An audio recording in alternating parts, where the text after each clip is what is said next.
All right, everyone, welcome back here. SportsBook Sports, all things sports betting. I'm your host, Connor, with my boy here, GA. What's up, guys? Ready for a little ACC preview on today's episode, talking about college football. Yeah, college football, episode 14. As Greg mentioned, we're going to discuss the ACC, give out a couple picks in that. I think we're going to look into two totals apiece, the over and unders that we like. Yep. Heisman candidates that we feel will come out of the ACC, and then I think we're going to give our conference winners as well. So before we get into it, Sportsbook Sports on Instagram and YouTube, Sportsbook Talks on Twitter. Give us a like, give us a follow. Let us know what you guys are taking today. It's, again, August 7th, a little Saturday episode. We got some baseball on the slate, but today we're not giving out picks just yet. It's too early in the day for us, so we're talking ACC. We're going to give an over and under. I don't know if you want to jump right into it, Connor, see what's going on with the conference. Yeah, might as well go right ahead into it. I mean, I think that do want to give just a little preview overall of the whole ACC, kind of where it stands. I mean, it's obviously Clemson's division to lose or conference to lose. Yeah. They're head and shoulders above everyone. They lose people every year just because they just have so much talent, but they bring it right back. They're kind of like Alabama in that sense, where they just reload. So I know in our last episode, when we were talking about Pac-12, we were talking about like returning starters. I know looking at here, returning starters, they're kind of in the middle of the pack. I think they have 15 back, but their power rating is just way above everyone because they're just, they're going to contend for a national championship again. Yeah, I was going to say, but I mean, they lose a lot, though. Like, very key pieces, obviously. Trevor Lawrence has been a huge factor for them. Yeah, ETN, Amari Rodgers, yep. they're losing some big pieces. And that's just on the offense side of the ball. I'm sure that, defense they actually returned a lot, but... Yeah, they did return a lot defensively. I think, 10 starters altogether. Yep. Maybe lose a couple guys that weren't starters that were key pieces off the bench. Yeah. But offensively, they're guys that are coming in, got some big shoes to fill with those people. Yeah, and that's why they're not on my list for the overs or the unders, just because I'm not exactly sure how they're gonna play. I mean, 11.5, you have to go pretty much perfect to hit that over. Chances are they should. I mean, they're obviously huge favorites in every game except for week 1. They have Georgia. Yeah. So if you drop that game, though, I think you need to win out in order to hit that 11.5. So.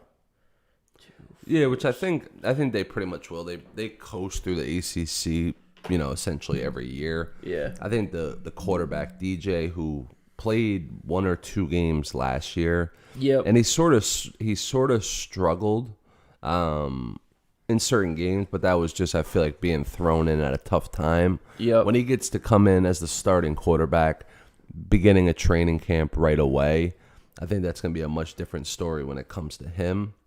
So I really like him to be a much bigger impact than what he was last year. Yeah, I think he just has a whole offseason to prepare and get ready. Yeah, and know that he's the starter. He's the guy. Yeah. You saw that video of him and Dabo Swinney on the plane. Yep. Where he's talking to him and he's like, "You're gonna be throwing touchdowns down there next year or this year." And the dude's just like, "Yeah, no. Yeah, you ain't gotta tell me. Yeah, you don't gotta tell me, Dabo." Yep. But I mean, they're obviously the consensus favorite. Tough team to beat, especially just with the talent that they get in the ACC and the ACC not being that deep. They don't really have. I think that's what's killed them in the past couple of years. When it comes to those big games, with obviously Ohio State last year and LSU the year before that. I think that was might have been 3 years ago. Notre Dame last year too. Yeah, no, I'm saying once they get to the national championships, yeah, it just is tougher because you go through the whole year playing mediocre competition. You're not used. You got to step up to a whole nother level of play. Yeah, and sometimes where some of these other teams, they play real competition all year. Yeah, and even if it's not the full year, Ohio State, they have some games that are just easy games for them. Yeah. But they also have 5 or 6 conference games that are tough. Yeah. And tough environments. Or I was more going to than say, anything. even if it's like tough, even if it's an easy team like Michigan, it's still a tough place to play. Mm-hmm. Where it's like, yeah, it's close for the first quarter, first half, and then second half they make their adjustments and they end up winning by 20. Exactly. But it's just still a tough environment to play. Where, right? A lot of these teams in the ACC. I mean, if they don't play each other, which like these guys don't have, I don't think they have North Carolina on their schedule. I don't think they have Miami on their schedule. So you're just kind of steering clear of the other 2 teams that are right up there with them Yeah, I at was the gonna top say, of the ACC. I think that's because they're in the Atlantic Division of the ACC, while North Carolina and all them are in the Coastal. Okay. But as I'm looking at this, is Notre Dame not in the ACC this year? I don't think so.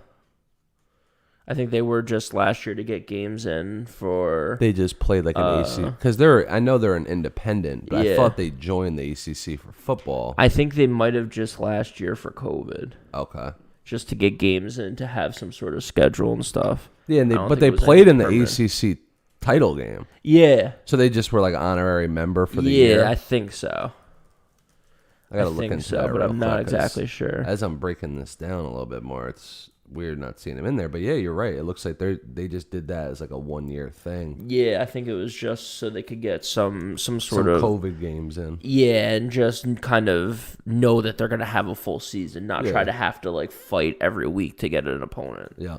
Where they can just go into the division or go into a conference and just lock in 6, 7, 8 games and then figure out the rest from there. So yeah, I mean, speaking on this isn't as we're talking about Clemson. They're obviously my favorite to win the conference. Yeah, let's start with that. Let's go that way. Just because we're talking about them, I honestly don't like it as a bet. Personally, yeah, I wouldn't bet it. The value is obviously just not there. Yep. What is it, minus 900 or minus 900? Yeah, we can look over on FanDuel real quick and see everything. So yeah, again, we do everything with FanDuel. We look at all their odds. So the ACC right now to win the conference overall, the ACC champion, Clemson 900, North Carolina 1,000, Miami 1,000. Yeah, and these type of bets right here are ones that I would definitely look to shop. Yep. Especially this part of the season, before the season started. Because you'll see a lot of changes in all of them. Not changes in all of them, but you'll see different odds in every sports book. Like majority of them probably will be minus 900. Yeah. But you might catch a couple at minus 800. Yep. You might catch a couple at minus 1,000. So these type of bets that are offered at every sports book, definitely shop those. Yep. I personally like FanDuel because of their variety of bets, the way they allow the bets to be placed, parlays, all that type of stuff. Yeah. There's pretty much not a parlay that you can't play on there. Yep. And that's why I like FanDuel for what they are. But when it comes to these bets that are offered across the board, there's no doubt that you should chop them. Yeah. Like without a doubt. Like you should give it a look. You might get 100 points better somewhere.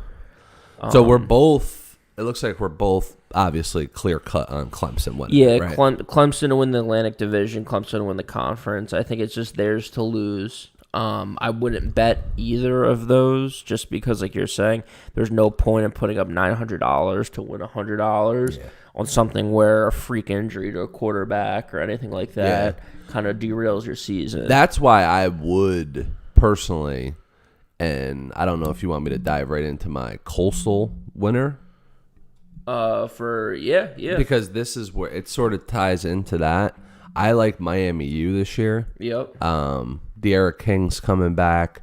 I think that the coaches down there have done a great job overall of just reshaping the culture and making it a more desirable place like Miami U used to be. Yep. They used to obviously be star-studded. Especially with that, like the NIL coming into play. It's like, okay, now you have a school with a brand name like Miami. Yeah. You can try to start leveraging that as well for deals and all that stuff. Yeah, and I mean, they were probably paying players already. Oh, of course. But yeah, they have like that turnover chain. They started that. They've been making it more appealing to be back in Miami.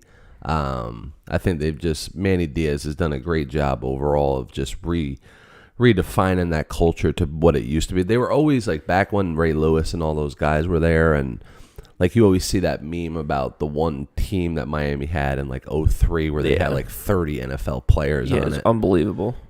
That's what they're trying to get back to. Yeah. And I really like them to win the Coastal Division. And that's also why I was saying it translates into, I wouldn't put a ton of money on it, but I would sprinkle some money this year on Miami to win the ACC. Mm-hmm. Or if you find another person out there that you like that's playing in the ACC, they might be a good opportunity to sprinkle some money. I think there's maybe 4 teams that I would. Yeah, I'm going to do the same thing. But just like you said, Clemson, the fact that their backup quarterback, who knows who he is. I haven't heard much about that. I haven't really dove deep. I'm sure he's a 5-star recruit. And, yeah, but is he going to do the same thing DJ did last year? Yep. Like he's going to come in not ready because he doesn't get the reps that, the starting quarterback gets.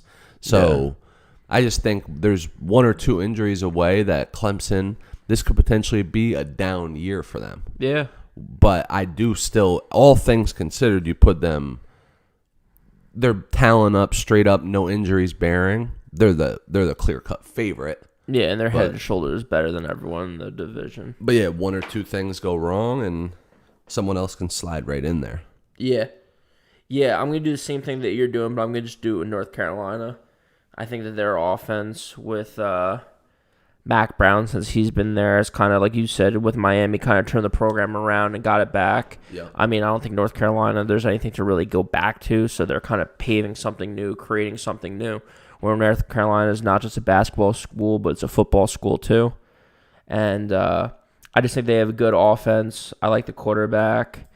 I like the pace of play that they have and the offensive numbers that they can put up. Mm-hmm. I feel like in college football, I feel like offense drives your destiny. So like I think Sam Howell's been great.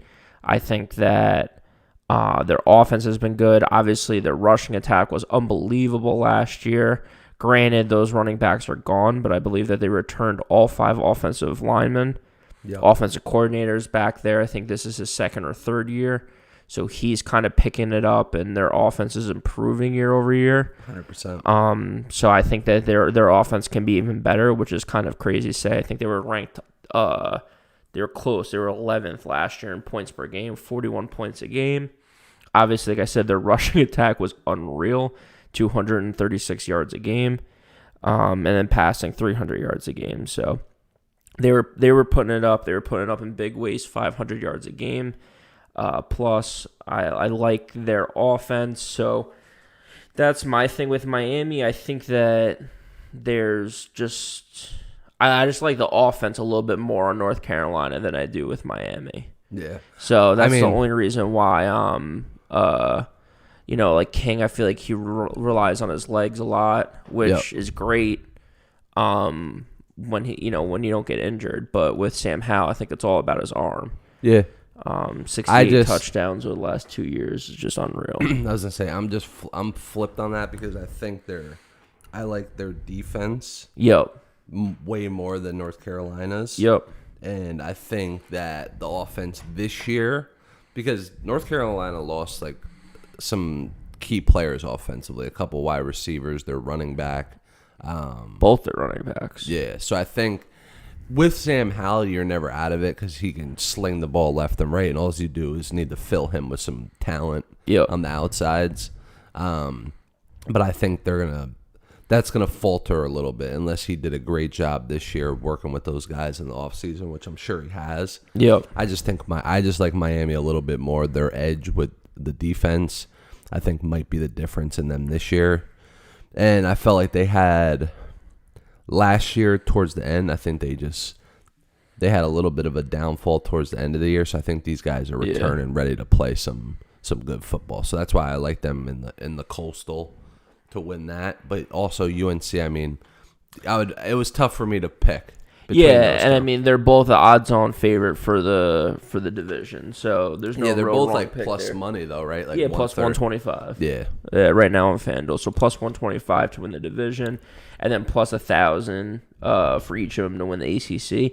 Again, that's probably like to your point. That's probably where I would put my money if I were gonna pick something if I'm gonna put a little money on the championship. Yeah. I would probably put $100 on both North Carolina and Miami, and then just hope that they catch Clemson, or Clemson's just not as good as you expected. Yeah. And then you have a chance to actually come out here and win $1,000. Yep. So, Yeah, I think that's a good play. I definitely probably will do the same, like sprinkle some money on UNC and Miami, but I definitely won't be putting money on Clemson unless the only thing I would do is like if this DJ dude gets hurt, they throw a freshman in and DJ's out for like 5 or 6 games, and they go like 4-2, and then their odds change, and you can get them at like close to even money, right? Which I doubt 300 or something like that, which probably still won't happen. But if somehow that was the case, then I still might take them because the Atlantic Division is just they don't really play anyone that's that tough. Yeah, and there's one real team, and then there's a bunch of Miami and North Carolina are getting there. Will they ever be as good as Clemson? Yeah. When it comes to recruiting and year in and year out winning, probably not. But they're the closest to everyone else. I feel like is in a distant. Yeah. I mean, you got the Atlantic Division. The next projected in my eyes is probably either Wake Forest or Boston College. Yeah. Then you got like Louisville, who could be a sleeper, and we'll speak on that in a little bit. But otherwise, the Atlantic Division is trash in general. Yeah, so we talked about 3 teams from the Atlantic Division that are kind of right at the top, right? We talked about Clemson, we talked about UNC, and we talked about Miami. Is there any Heisman bets that you like there?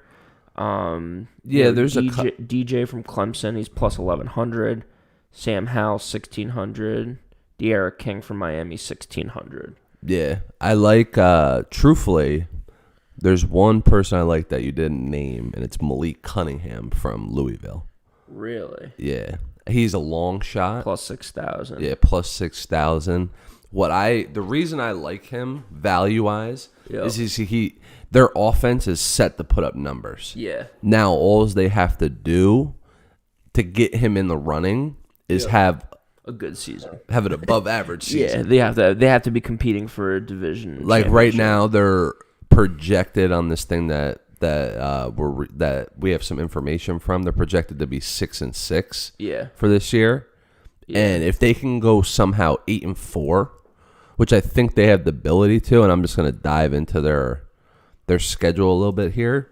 But if they can go 8-4 and potentially be in a position like that at the end of the year, and he puts up the numbers that I think he will, just based off their offense, then he's got a good shot to be in the running. Okay. So they got Ole Miss the first game of the year, very winnable. It's at Ole Miss, or no, that one's at a neutral site. It looks like. So that's gonna be a tough one. Could be winnable though. Eastern Kentucky W. UCF should win that. Yep. They need to win the game at Florida State and at Wake Forest. So they have the potential to start off 5-0. Yeah. If they can do that, they're going to playing well and him be balling. Yeah. They're going to get 8 wins the rest of the year because they'll either beat Virginia or Boston College. 2 tough games, but still can. At NC State will be tough. They can pull that out though. Clemson's an L. Cuse they'll dominate. Duke they'll dominate, and Kentucky they got to win. So potentially from their schedule, I think they could pull off 9 wins, right? If they can bring it together, and put it together. I don't have them on my over/under, but I was considering them. I ended up picking a different team. I just think Malik Cunningham offensively can do enough. Now their defense just needs to play somewhat decent. And when you're talking about them contending for an Atlantic Division championship game, I mean, chances are they're going up against Clemson, so they're not going to win that. Now. But still, they have to beat out Boston College, Florida State, NC State, Wake Forest. Yep. So it's like, okay, they're probably If they can somehow finish second in that division and play against Clemson in the division championship. Yeah. Is that how it works with the ACC? I don't know. I don't think they do that. I think they just crown it and play the division conference championship. Yeah. I think that's how it is with that. Okay. So yeah, they're obviously not going to make the ACC championship. Now, if somehow that shit happens and Clemson's just completely out of it, yeah. I think that value is just unbelievable. Yeah. But either way, I think he can put himself in the running by having a good year, go above 500 and put up the numbers I know he can. Yep. Those odds are definitely believable. Yeah, I'm with you. So that's Malik Cunningham plus 6,000. For the higher odds stuff, plus 1,100 for DJ and Clemson. Like, again, I feel like there's just a huge question mark with him. I mean, some of these other guys that are up there, Spencer Rattler and even Sam Howell or Derek King, like we kind of know what we're getting with them. Yeah. So, I don't think I would really put any money on him. I think for these Heisman guys, to your point, I like him down a little bit farther and just, at least get me to the 1,500, 1,600 range.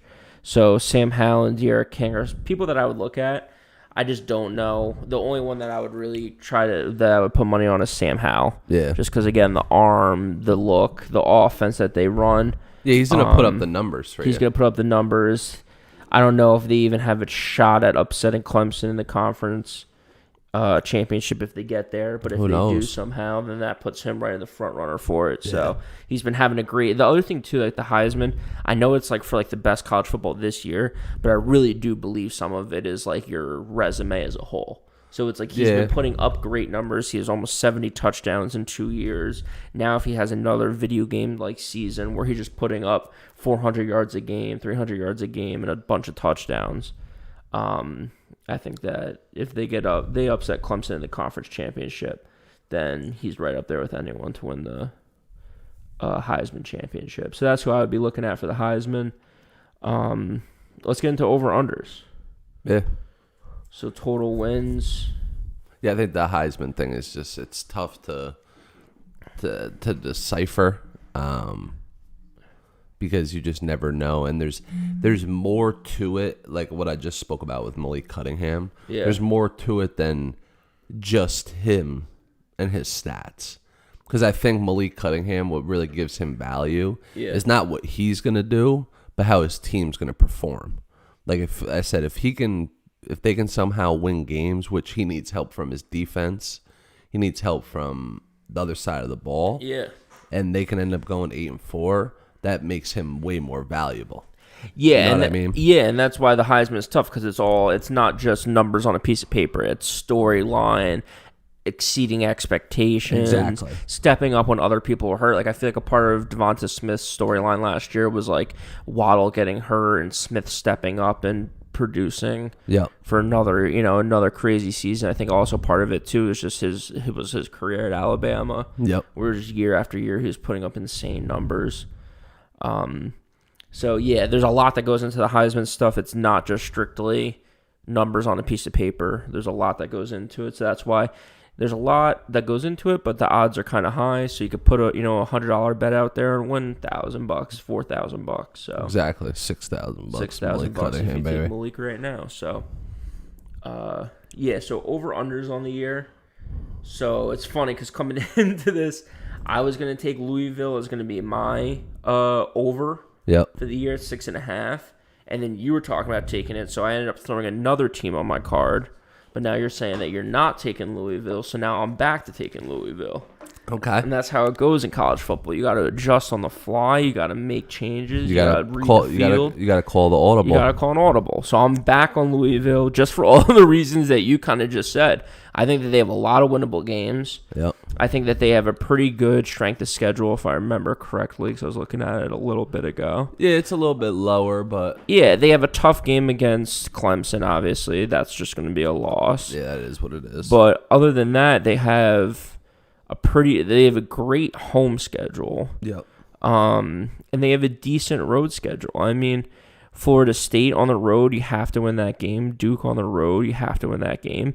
And I wouldn't put it past them. I don't know. I mean, it's SEC game with Ole Miss week 1, but they might be able to catch them sleeping. I think that they just have a good.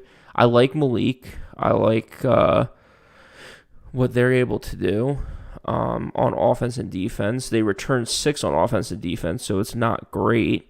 Yeah. But when you're looking at these over and unders, you're just trying to find, at least for me, just winnable games outside of the home games. So on the road, like I said, they have Duke, they have Florida State. Those are 2 winnable games.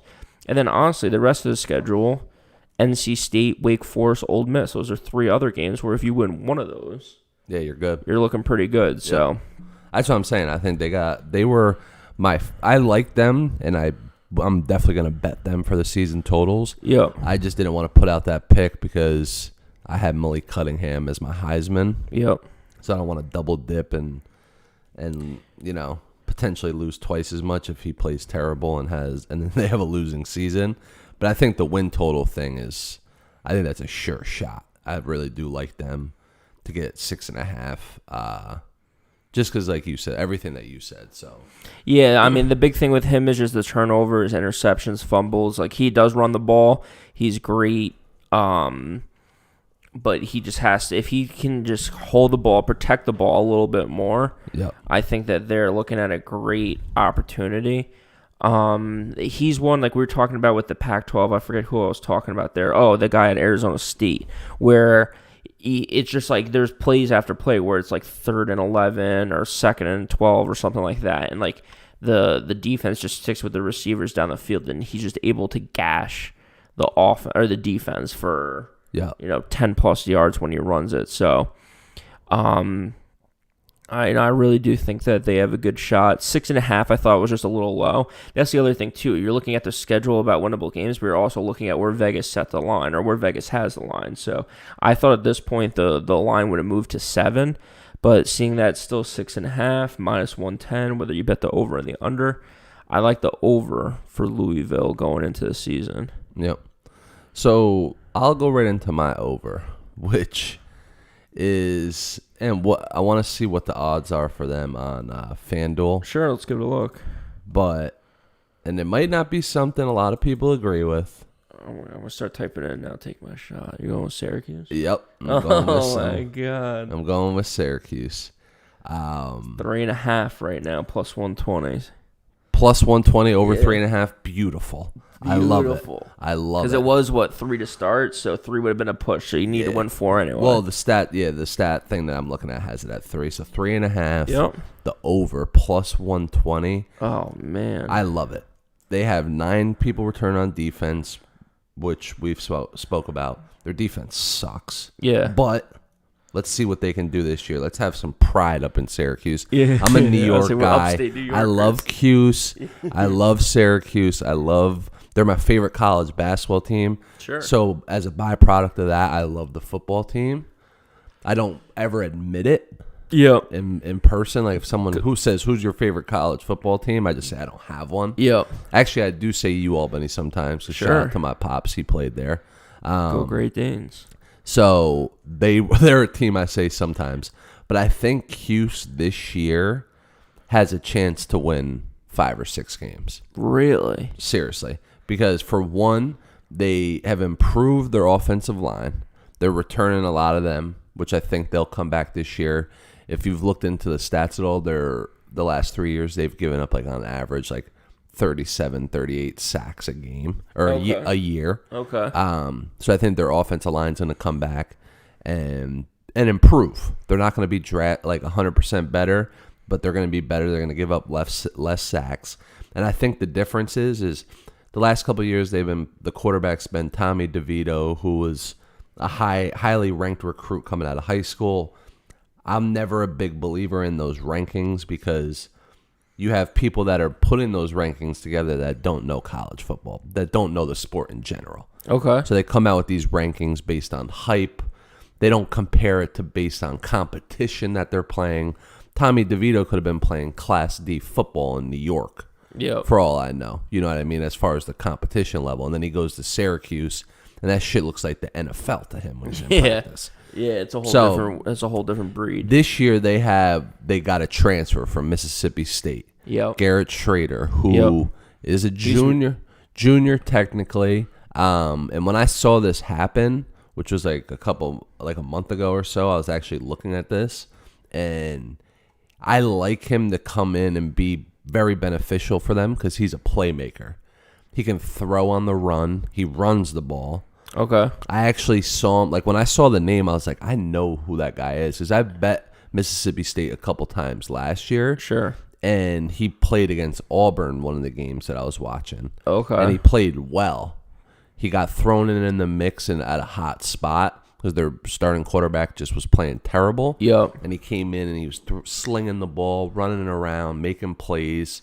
And if you could do that against a high-level defense like Auburn, right in the SEC, yeah, the ACC is going to look like a fucking breeze with some of these teams. Hopefully, yeah. As long as the improvement in the offensive line is there, like I think it can be.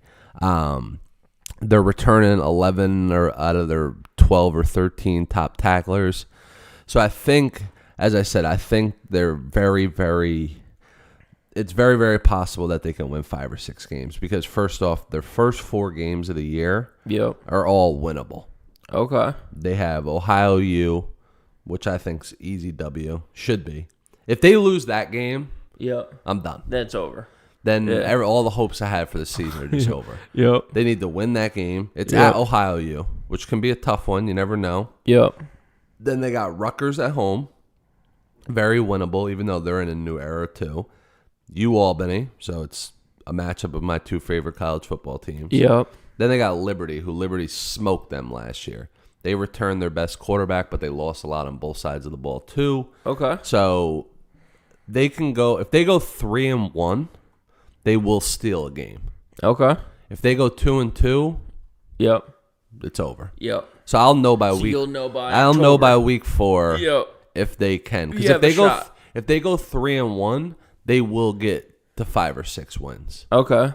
If they don't, if they go 2-2, they might not win a game for the rest of the year. Yeah, they might have 2 wins the whole year. Yep. So we'll know by week 4 if anyone tails me on that pick. Like I said, we'll know by week 4 how the Syracuse football team's going to be looking this year. Yeah, I like those too because it just doesn't. You just know early on, like you said, like 2 or 3 weeks in, it's like, okay, I know what I got here with Syracuse. And they either got it or they don't. Yep. And then you can just chalk it up to a loser, bank it as a winner, and then move on, which I like. Yeah. They got some tough games in there, man. But I think they can steal one. I think some of those home games they got, like Wake Forest, I think they can pull that out potentially. Wake Forest is good. Don't get me wrong, but that's one I think they can potentially go in and get. At Florida State, maybe. If they're playing hot those first 4 games, that might be a game they can tail. Because realistically, like I said, those first 4 games, they could go 4-0, and I could have it in the first 4 games. Yep. Then they might not win a game after that. Yep. But like I said, I have a feeling if they go 3-1 and better, we'll get the over because it'll set the tone for them for the season. And if they can get to a 6-6 year, 5-7 year, it's a much better improvement from last year. And I think the guys will be looking forward to what 22-23 year has in store for him. Yeah, I like that. So we talked about our overs. I had one other over that I was wanting to give out too. So I have NC State as my other over. Okay. For the year. So let's pull up what they are right now. NC State. So they're at 6.5. Oh, I love this. This is even better. 6.5 is plus 125 on FanDuel right now. Okay. So just like you had, I think, your over was plus 120 with Syracuse. Mine's 6.5 with NC State. And I just think that they have got a lot of guys returning on offense and defense. Like I kind of said with Louisville and some of the other stuff with North Carolina, it's like for me in college football, it's all about the offense. And the offense kind of drives you where you're going to be. But I do think that defense is kind of the coin flip winner in these like really tight games. I think there are going to be some tight games for NC State this year. Yeah. And I think that they return 10 defensive players, including their best linebacker. Over 100 tackles for him last year, whenever you return someone with 100 tackles, he just has a nose for the ball. I like that. I like that they have 10 people coming back on defense. Their offense, they look like to be a running team from last year. Again, kind of similar to Louisville, what I talked about was turnovers. So if they can keep the ball, they kind of went back and forth with their quarterbacks over the last few years. So in 2019, they had Devin Leary, but then he missed time last year. So they had another guy come in, Hockman. Hockman ended up transferring, so Leary's back. And when he played in 2019, he looked pretty good. Yep. So I'm happy with where they're at offensively. Both of their running backs are back, who had an incredible season last year. 1,400 yards and 14 touchdowns between the two of them. Yep. And they have 6 wide receivers coming back. So, and again, kind of like I was talking about with North Carolina, this is another one where their offensive coordinator's in his like second or third year. And like last year, his points per game jumped almost 10 points per game.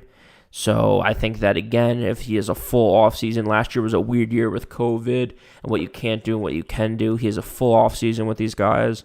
These guys are already improved 10 points per game last year. Yep. Can they take another step and improve another touchdown or another 10 points? I don't know if that's going to happen, because that would put them up. They scored 30 points per game last year. That would put them up into the 40-point range, which 40 points per game gets you into like the top 10, top 15 offense in the league. Yep. I don't know if I see that, but if you can go from 30 to 35, 36, that's great for the offensive side of the ball. And then the defense just needs to hold stout. I mean, they were in the 40s and 50s in a lot of their defensive metrics, ranked-wise, last year out of 130 teams. Yep. So if they can hold in that 40 to 50 ranked defense, maybe get a little bit of an improvement because you have a lot of guys returning, and you can hold there, I mean, that would be beautiful. If you look at their records from last year, a lot of their games were in the 20s. Yep. So they weren't, unless they played like a really good team, like North Carolina, they gave up 48 points to last year. Miami, they gave up 44 points to last year.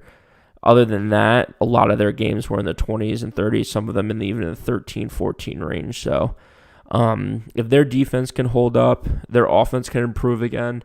I think that they're not the best road team, so that's a little concerning. Yeah. But on offense at home, they have, I think, 5 winnable games. They have South Florida at home week 1, Furman, Clemson they're going to lose, so that's a loss. Louisiana Tech, Louisville, that's kind of a coin flip game between my two teams. Syracuse, so again, that's 5 wins right there. And then North Carolina at home to end the season in November. So maybe they can sneak one there. That would be 6 wins at home. If they don't, that knocks them down to 5 wins at home, so you need 2 wins on the road. Their road schedule, Mississippi State week 2. They're 5-point underdogs. That's going to be tough going against the SEC team. Mike Leach and that offense is going to be putting up points. Yep. So say we don't count that. On the road at Boston College, that's a winnable game. On the road at Miami, again, probably not a winnable game, but last year they lost 41-44. So it was a track meet. There's a chance that, it's a coin flip game, so maybe they can. But again, we won't count that. Florida State on the road, and then Wake Forest at the road. So you need to win 2 of 3 games on the road against Boston College, Florida State, and Wake Forest. I think those are all winnable games. I think you can win all 3.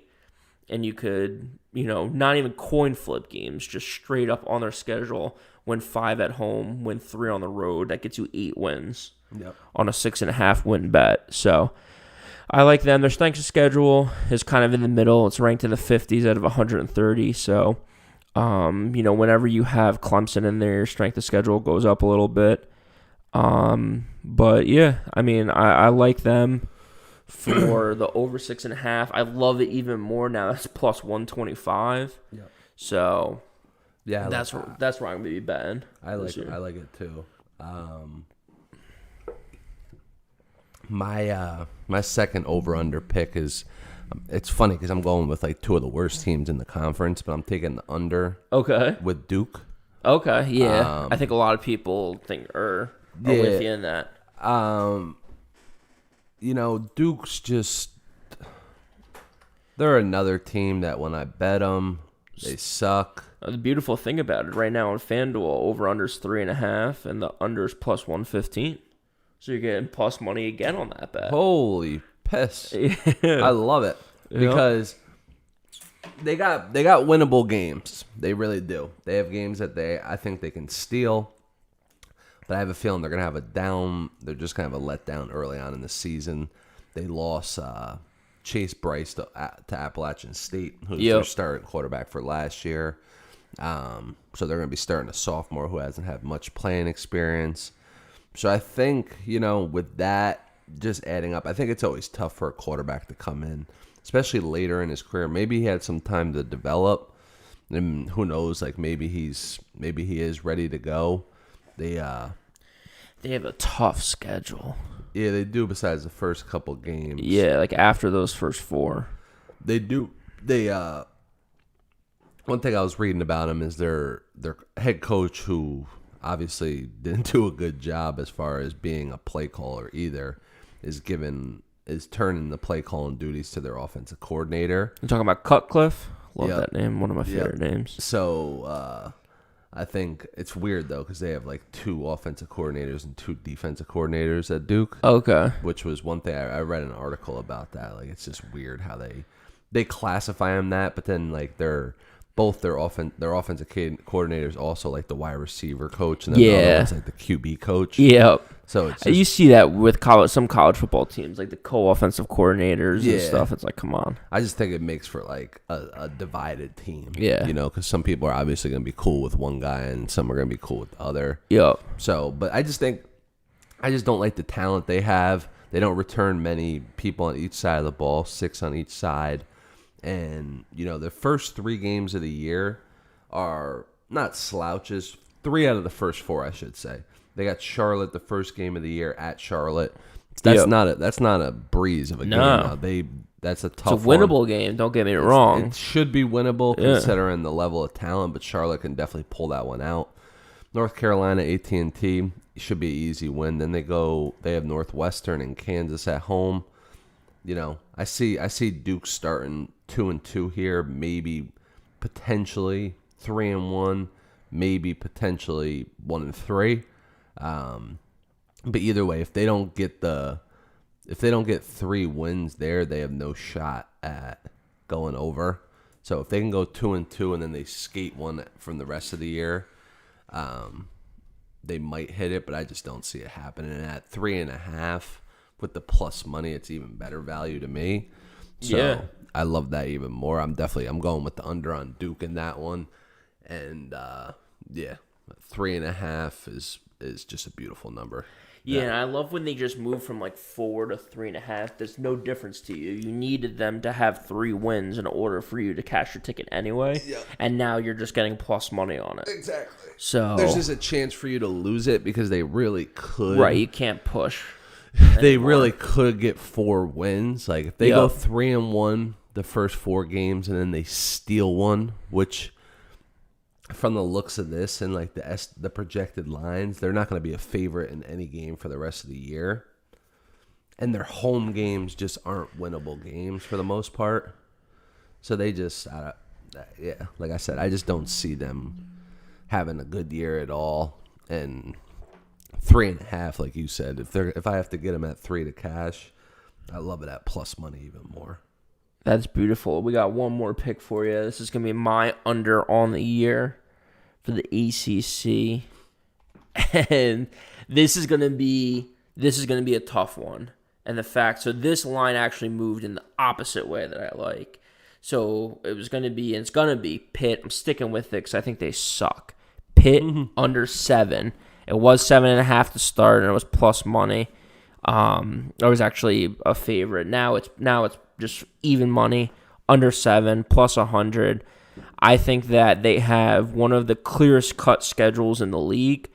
I think that they have very clear. They don't have a lot of coin flip games. Yeah. They have 2 coin flip games all season long, maybe 3 if you count out at Virginia Tech. Yeah. But the hardest problem is for them is that all these coin flip games, all these close games I talked about, the 3 that they have are all on the road.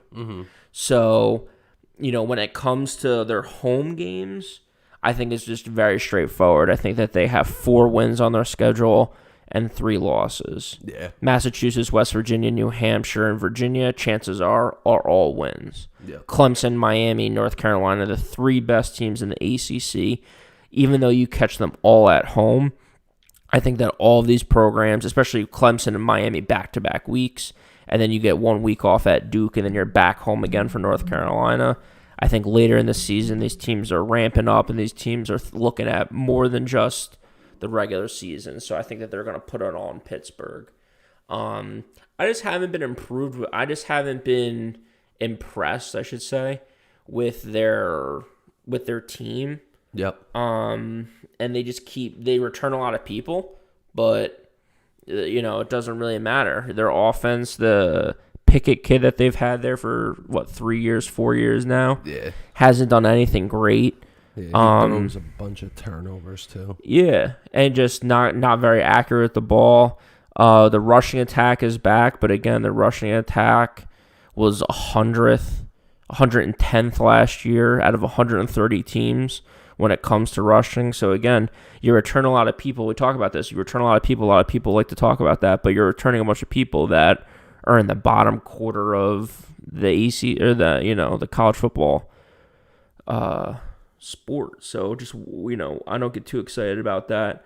Like I said, the only thing that scares me a little bit is that when it comes to clearly winnable games, they have 4 at home and then they have 2 more on the road. So they have 6 games that they should win, and then you need 1 more win for it to be a push now. Yep. So you need them to win the games they're supposed to win. You need them to lose the games they're supposed to lose. And then you hope along the way somewhere they trip up and just lose one of the games that they're supposed to win. Yeah. Whether it's at Duke, whether it's at Syracuse. Like you talked about Syracuse having a better season. If they start out hot, that could be a tough game for them on the road. Yep. And then even at Georgia Tech, I think that these games that they have on the road, if they had some of these tougher coin flip games at home, then I think it would be better for them. The problem for them is just that the clear-cut games that they're supposed to lose are at home. Yeah. So it's like if they play Clemson on the road, well, you're going to lose anyway, so who cares? But then maybe you could have got Virginia Tech or Georgia Tech at home, and you could have had a chance. So they're going to be my pick for the under. Again, under 7 is plus 100 right now on FanDuel. We take all our picks from FanDuel. I was going to say, that's definitely something you have to look at, though. It's like, that's why I liked Syracuse's schedule, because they have some of the games that they should win at home. Yeah. And then the games they're going to lose most likely are away. Yeah, so it's like, who cares? Yeah, why play? When you're looking at that win total, it's like if you have to play Clemson at home, which they did last year, makes it 10 times tougher to get that win total, because then you got to go to like Duke or someone like that for your away game. Yep. And that makes it even tougher. But if Duke was coming home to you, you have a much better chance. And then go play that shitty away game against Clemson, which is still a great experience and all that, but it just makes it tougher for you to get that total. Yep. Yeah, so that's our episode for today, Saturday, August 7th. Again, SportsBook Sports on Instagram and YouTube, SportsBook Talks on Twitter. Yep. Give us a like, give us a follow. That's what we're looking at for the ACC. We'll be back, in another couple days with our 100K challenge. We'll get you guys updated on that. Yep. And we'll get some picks out for you. So yes, again, sir. Follow us on Twitter. We're going to be there all weekend, chopping it up, giving out picks, talking about what the slate looks like for the MLB. So we'll probably, depending, we might throw out some picks today or tomorrow if we don't do an episode on Twitter. So definitely get on there, and you'll get our alerts of when we plan on dropping episodes right away. And if you subscribe to the YouTube, you'll get the notifications of when we do these live streams. So please stay in touch, and we'll see y'all next episode.